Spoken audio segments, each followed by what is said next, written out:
السلام علیکم۔ آج ہم دیکھیں گے جماعت دہم نظم نمبر 1 حمد۔ مرکزی خیال اس حمد کا یہ ہے کہ اللہ تعالیٰ نے ایک حرف کن سے پورے عالم کو پیدا کیا ہے۔ اس عالم میں یہ زمین، آسمان، اس میں موجود کہکشائیں، چاند، سورج، ستارے، سب کچھ شامل ہے۔ اس دنیا اور آسمان کا سارا نظام اللہ تعالیٰ کے ہاتھ میں ہے۔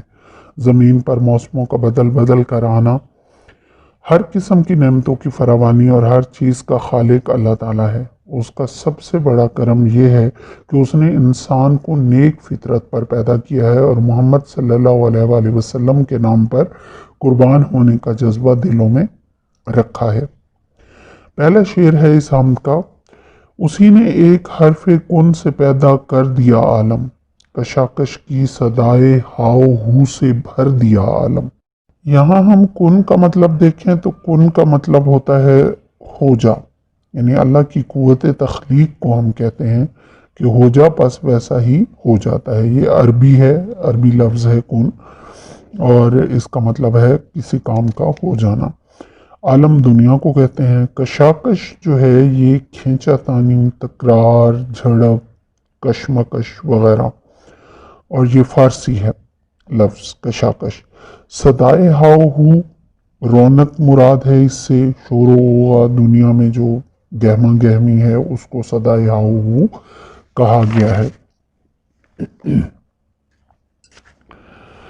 اللہ تعالیٰ نے انسان کو پیدا فرمایا اور انسان کو اشرف المخلوقات بنایا۔ اس تمام کائنات کا خالق اللہ تعالیٰ ہے۔ حفیظ جالندھری اس حمد میں یہ کہنا چاہتے ہیں کہ تمام موجودات کی تخلیق اللہ تعالیٰ کے ہاتھ میں ہے۔ اللہ تعالیٰ نے ایک کن کہا اور پوری کائنات تخلیق ہو گئی۔ حفیظ جالندھری اردو کے بلند پایہ نظم گو شاعر تھے۔ زبان کی سادگی، سوز و گداز اور موسیقیت ان کے کلام کی نمایاں خوبیاں تھیں۔ ان کا حمدیہ کلام عشق حقیقی سے لبریزی ہے۔ زیر تشریح شعر میں وہ خدائے بزرگ کو برتر کے حضور حمد سرا ہو کر کہتے ہیں کہ اللہ تعالیٰ نے اس کائنات اور اس میں موجود ہر چیز کو لفظ کن سے تخلیق کیا۔ اللہ تعالیٰ نے فرمایا ہے کہ ہو جا تو بس وہ ہو گیا۔ قرآن کریم میں اسی لیے ارشاد ہوتا ہے کہ آسمان سے زمین تک وہی ہر کام کی تدبیر کرتا ہے۔ اللہ تعالیٰ نے اس دنیا کو پیدا کر کے مختلف آوازوں سے بھر دیا ہے۔ آپ لوگ روزانہ جو ہے اس بات کو نوٹس کرتے ہوں گے کہ ایک گہما گہمی ہے، ایک چہل پہل ہے، ایک رونق ہے زندہ لوگوں کے لیے جو اس دنیا میں زندگی گزار رہے ہیں۔ تو ہر طرف جو ہے ہر قسم کی آپ کو رونق ملے گی۔ آپ بازار چلے جائیں، آپ ہسپتال چلے جائیں، ایون کہ آپ قبرستان چلے جائیں تو آپ کو لگے گا کہ ساری دنیا یہیں پر موجود ہے۔ ہسپتال چلے جائیں تو آپ کو ایسے لگے گا کہ پتہ نہیں ساری دنیا ہی بیمار ہے، کوئی شاید تندرست ہے ہی نہیں جو باہر ہو، اتنی گہما گہمی ہے۔ بازاروں میں چلے جائیں تو وہاں پر دل دھرنے کو جگہ نہیں ہے۔ رنگا رنگ نظارے ہیں، قدرت کے نظارے ہیں، اور اسی طرح سے آوازیں ہیں جو مسلسل تکرار ہے، مسلسل صدائیں ہیں جو آپ کو سنائی دے رہی ہیں، اور یہ سب رنگا رنگی اللہ تعالیٰ نے تخلیق کی ہے کیونکہ وہ ہر چیز پر قادر ہے اور وہ ہی ہر چیز پر محیط ہے۔ اللہ تعالیٰ نے اس دنیا میں رونق اور گہما گہمی کے لیے انواع و اقسام کی اشیاء پیدا کی ہیں۔ آپ دیکھتے ہیں کہ طرح طرح کے حیوانات ہیں، ان کی طرح طرح کی بولیاں ہیں، بے شمار اقسام کے پرندے، ان کی مختلف اقسام کی چہچہاہٹ، طرح طرح کے ذائقوں کے پھل اور دلکش گلہائے رنگا رنگ اور ان کی مہک۔ پھر درختوں کے پتوں سے بھی ٹکرا کر آوازیں پیدا ہوتی ہیں، سرسراہٹ ہوتی ہے۔ یہ سب رونق اللہ تعالیٰ کی پیدا کردہ ہے اور انسانوں کی سہولت و ضرورت کے لیے تخلیق ہوئی ہے۔ قرآن مجید میں ارشاد ہوتا ہے کہ یہ زمین اور آسمان باہم ملے ہوئے تھے، ہم نے انہیں جدا کر دیا، آسمان سے پانی برسایا اور اس سے تمام حیات پیدا کی، اور اللہ زمینوں اور آسمانوں کا خالق ہے۔ جی دوسرا شعر ہے کہ نظام آسمانی ہے اسی کی حکمرانی سے، نظام آسمانی ہے اسی کی حکمرانی سے، بہار جاودانی ہے اسی کی باغبانی سے۔ آسمان کا نظام اللہ تعالیٰ کے حکم کے تابع ہے، اور اس دنیا میں ہمیشہ رہنے والی بہار کا نگہبان بھی اللہ تعالیٰ ہی ہے۔ زیر تشریح شعر میں حافظ جلندری خدائے بزرگ و برتر کے حضور حمد سرا ہو کر کہتے ہیں کہ اللہ تعالیٰ یہ آسمان کا نظام، سورج اور چاند کا اپنے وقت پر طلوع و غروب ہونا تیری حکم کے تابع ہے۔ سورہ رحمان میں اللہ تعالیٰ ارشاد فرماتا ہے، رحمان کے سوا کوئی نہیں جو انہیں تھامے ہوئے ہو، وہی ہر چیز پر نگہبان ہے۔ شاعر کہتا ہے کہ دن رات کا بدل بدل کر آنا اور جانا تیرے ہی حکم سے ہے، تیری بادشاہت سے ہے، اور تیری بادشاہت جو ہے وہ زمین اور آسمان پر پھیلی ہوئی ہے۔ اللہ تیری بدولت ہی اس دنیا کی ہمیشہ رہنے والی بہار ہے۔ شاعر نے اس دنیا کو ایک باغ سے تشبیہ دی ہے، اور اللہ تعالیٰ اس کا رکھوالا ہے۔ زمین اور آسمان میں اللہ تعالیٰ کی ہستی تمام اختیارات و اقتدارات کی مالک ہے۔ خلق اسی کی ہے، نعمت اسی کی ہے، امر اسی کا ہے۔ اس لیے قرآن مجید میں ارشاد ہوتا ہے، رات اور دن کو، چاند اور سورج کو تمہارے لیے مسخر کیا، اور ستارے اسی کے حکم سے کام میں لگے ہوئے ہیں۔ بقول شاعر، رنگ تیرا چمن میں بو تیری، رنگ تیرا چمن میں بو تیری، خوب دیکھا تو باغباں تو ہے۔ الگ باغبانی اور پروردگی کے سبب اس دنیا میں بہار ہے۔ شاعر نے دنیا کو باغ سے تشبیہ دی ہے، اور اللہ تعالیٰ کو باغ کا باغبان کہا ہے۔ شاعر کہتا ہے کہ چونکہ اللہ کی ذات اس باغ کی نگہبانی اور باغبانی کر رہی ہے، اس لیے یہ سدا بہار کھلا ہوا، چمکتا ہوا، پر رونق، اور اس میں موسم کوئی ہی کیوں نہ ہو، انسانوں، چرند پرند، نباتات کے سبب ہمیشہ ہرا بھرا رہتا ہے۔ ہر موسم کے پھل اپنے اثرات، اپنے خصائص لیے ہوئے ہیں۔ یوں یہاں ہر موسم میں بہار کی کیفیت رہتی ہے، اور یہ سب اس لیے ہے کہ یہاں کا باغبان اللہ تعالیٰ ہے۔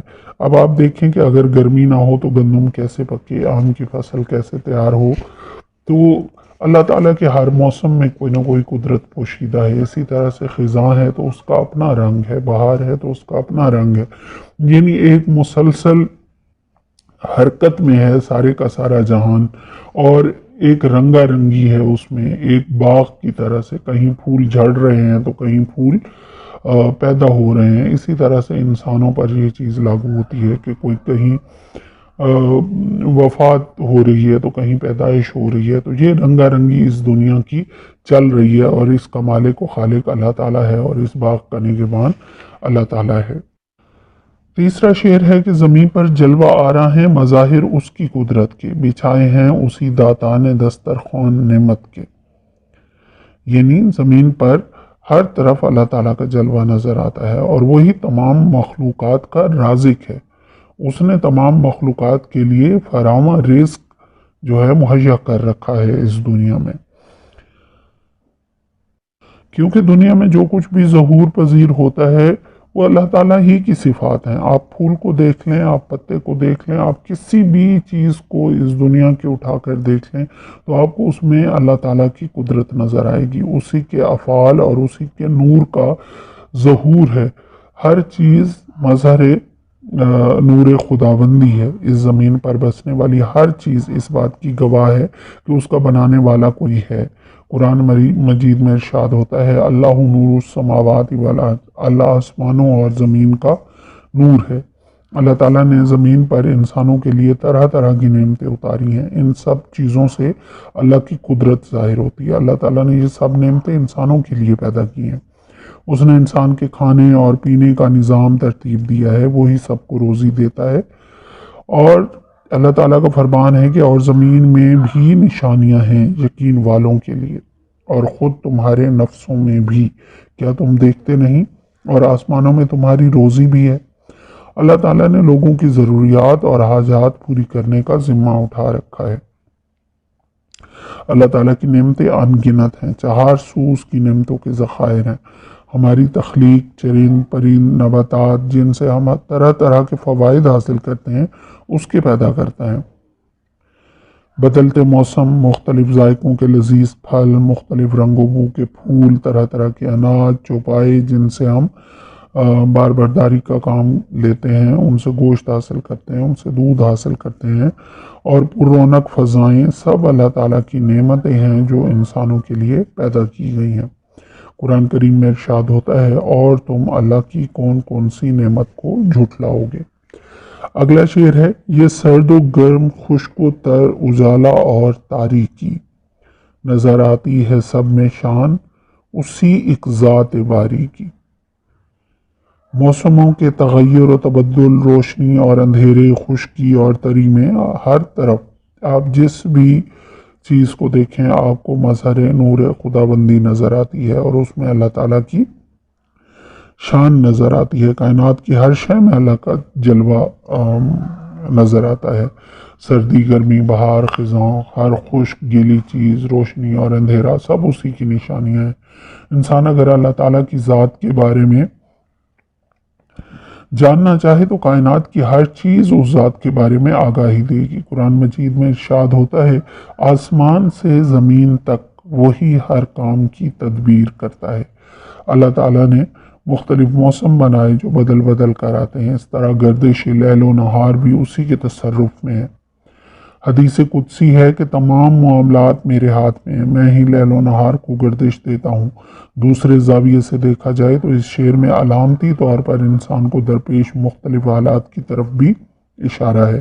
انسان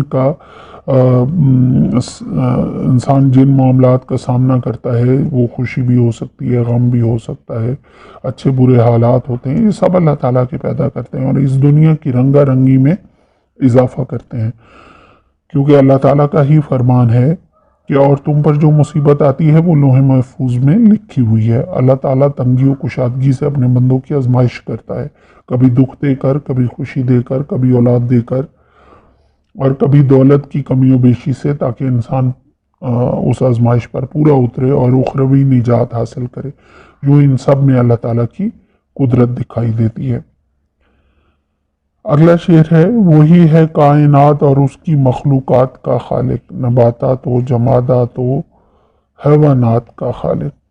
کائنات اور اس کی مخلوقات، پودے، درخت، معدنیات، حیوانات سب اللہ تعالیٰ کی تخلیق ہیں۔ اللہ تعالیٰ اس ساری دنیا کا پیدا کرنے والا ہے، اس دنیا کی تمام مخلوقات بھی اسی نے پیدا کی ہیں، وہ سب کا خالق و مالک ہے، سب کو رزق دیتا ہے، سب کی دکھ درد کا مداوع کرتا ہے، کائنات کے تمام اختیارات اسی کے ہاتھ میں ہیں۔ سورہ الحجر میں ارشاد ہوتا ہے، یقیناً تمہارا رب سب کا خالق ہے۔ شاعر یہ کہتا ہے کہ اللہ سب کا خالق ہے، وہ ہر چیز جاندار ہو یا بے جان، پہاڑ ہوں یا دریا، پودے ہوں یا درخت، چرند پرند، اللہ تعالیٰ ہی نے سب کو پیدا کیا ہے۔ قرآن کریم میں ارشاد ہوتا ہے، زمین اور آسمانوں میں جو بھی ہیں اس کے مملوک ہیں، سب اسی کے تابع فرمان ہیں۔ دنیا کی ہر شے اس کے بنانے سے بنی ہے، انسان، حیوانات، نباتات، جمادات، ہوا، پانی، روشنی، ہر ایک چیز کو اس نے وہ صورت خاص عطا کی ہے جو اسے کائنات میں اپنا حصہ کا کام ٹھیک انجام دینے کے لیے مطلوب ہوتی ہے۔ اگلا شعر ہے، وہی خالق ہے دل کا اور دل کے نیک ارادوں کا، وہی مالک ہمارا اور ہمارے باپ دادوں کا۔ انسان کے دل اور اس کے ارادوں کا پیدا کرنے والا بھی اللہ تعالیٰ ہے، ہمارا اور ہمارے بزرگوں کا مالک بھی وہی ہے۔ اللہ تعالیٰ ہمارے ہر ارادے سے واقف ہے، باخبر ہے۔ ہمارے دلوں میں جو خیال پیدا ہوتا ہے وہ اللہ تعالیٰ کی مرضی سے ہی پیدا ہوتا ہے۔ اللہ تعالیٰ کا ارشاد ہے، اور خوب جان لو کہ اللہ آدمی اور اس کے دل کے درمیان حائل ہو جاتا ہے۔ شاعر کہتا ہے کہ اگر ہم دل میں کسی نیک کام کا ارادہ کریں تو جان لینا چاہیے کہ اس نیک کام کی تحریک اللہ تعالیٰ کی جانب سے، یعنی اللہ ہمیں توفیق دیتا ہے تو ہم کوئی نیکی کرتے ہیں، اس کے علاوہ ہم کوئی نیکی نہیں کر سکتے اگر ہمیں اللہ کی توفیق حاصل نہ ہو۔ اللہ کی قدرت اور علم نے انسان کو اندر اور باہر سے گھیر رکھا ہے۔ اللہ تعالیٰ نہ صرف ہمارا مالک ہے بلکہ ہمارے آباء و اجداد اور بزرگ بھی اسی کے بندے تھے۔ اللہ کی حاکمیت ازل سے ہے اور ابد تک رہے گی۔ سورہ بقرہ میں اسی لیے ارشاد ہے کہ اے لوگوں، بندگی کرو اپنے اس رب کی جس نے تم کو بھی پیدا کیا اور ان کو بھی جو تم سے پہلے گزر چکے ہیں۔ اگلا شعر ہے، بشر کو فطرت اسلام پر پیدا کیا جس نے، محمد مصطفیٰ کے نام پر شیدا کیا جس نے۔ اللہ نے انسان کو اسلام کی فطرت پر پیدا کیا ہے، اسی لیے دین اسلام کو فطرت کا دین کہا جاتا ہے۔ اس کے دل میں محمد صلی اللہ علیہ وآلہ وسلم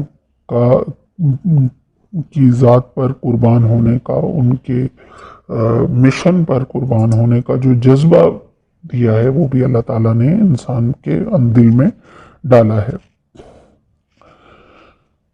خدائے بزرگ و برتر وہی ہے جس نے انسان کو پیدا کیا اور پھر اسے اسلام کے اصولوں پر چلنا سکھایا، کائنات کے اسرار و رموز سے واقفیت دلائی۔ انسان اس کے بتائے ہوئے راستوں پر چلتا ہے اور زندگی سے لطف اٹھاتا ہے۔ اس لیے سورہ آل عمران میں یہ دعا سکھا دی کہ پروردگار، جب تو ہمیں سیدھے راستے پر لگا چکا ہے تو پھر کہیں ہمارے دلوں کو کجی میں مبتلا نہ کر دینا۔ اللہ یہ ہے جو انسان کو فطرت اسلام پر پیدا کرتا ہے۔ کائنات کے ہر فرد کا فطری مذہب جو ہے وہ اسلام ہے۔ ان الدین عند اللہ الاسلام، اللہ کے نزدیک دین صرف اسلام ہے۔ اللہ تعالیٰ نے یہ کائنات محمد صلی اللہ علیہ وسلم کے لیے تخلیق کی ہے اور اللہ نے انسان کو محمد عربی کا شیدائی بنایا ہے۔ انسان آپ سے محبت کرتا ہے کیونکہ یہ کائنات انہی کے لیے ہے۔ محمد صلی اللہ علیہ وآلہ وسلم سے محبت ہی ایمان کی تکمیل اور اللہ کی رضا کا ذریعہ ہے۔